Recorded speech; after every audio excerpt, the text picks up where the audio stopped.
ప్రజలందరూ కూడా.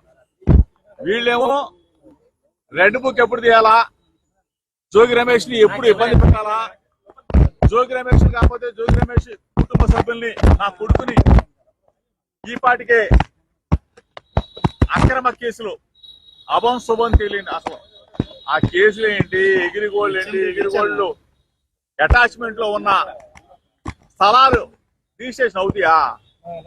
అసలు బుర్రండోడికి ఎవరైనా అర్థమవుతుంది కదా, రాష్ట్రంలో ప్రజలందరూ కూడా తెలుసు కదా. ఎగిరిగోళ్ళు అటాచ్మెంట్ లో ఉన్న సర్వే నంబర్లు రిజిస్ట్రేషన్ అవుతాయా? దీని గురించి కూడా మధ్యాహ్నం పూర్తి వివరాలతో మీకు డేటా అంతా ఇస్తాం. ఎప్పుడు కొన్నాం, ఎట్లా కొన్నాం, ఏ విధంగా నోటిఫికేషన్ ఇచ్చాం, ఏ విధంగా ప్రతిదీ కూడా చెప్తాం.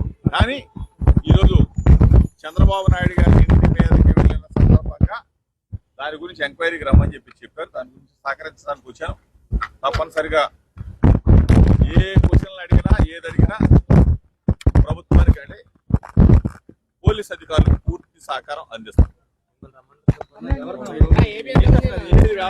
ఏముండదు, దాపరిక ఉంటుందా, దాచుకోవడానికి ఏమంటుందా, నా ఫోను నేను వాడేదే కదా. రాజకీయ జోగి రమేష్ రాజకీయ నాయకుడు, ఆ రోజు ఎమ్మెల్యేగా ఉన్నాడు.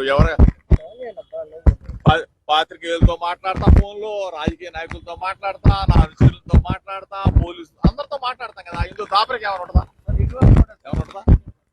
ఏముండదు దాపరికం. దాచుకోవాల్సింది కూడా ఏముండదు. వాళ్ళు ఏదైతే ఏముందాడా? నిరసన తెలియజేయడానికి వెళ్ళాం. చంద్రబాబు నాయుడు గారి ఇంటికి నిరసన తెలియజేయడానికి ఎందుకు వెళ్ళాం?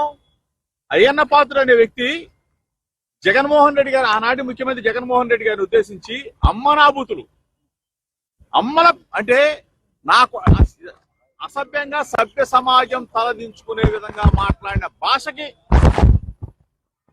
మనస్తాపం చెంది చంద్రబాబు నాయుడు గారి దగ్గరికి వెళ్ళాలా, చెప్పాలా? చంద్రబాబు నాయుడు గారికి 40 సంవత్సరాల రాజకీయ అనుభవం ఉంది. ఇటువంటి వ్యక్తులను కంట్రోల్ చేస్తే రాజకీయ వ్యవస్థలో మారిద్దాం అనే ఉద్దేశంతో అక్కడికి వెళ్ళడం జరిగింది. అక్కడే నా మీద దాడి చేశారు. నా కారు బగలు కొట్టారు, మా వాళ్ళు కొట్టారు. ఎన్ని కూడా లైవ్ లో అందరూ కూడా చూసి నగ్గన సచ్చిలే కదా. ఇప్పటికీ చెప్తా ఉన్నా చంద్రబాబు నాయుడు గారు, మీ ఇంటి మీదకి వచ్చింది మీకు నిరసన తెలియజేయడానికి మాత్రం తప్ప జోగి రమేష్ ఎటువంటి తప్పు చేయడు.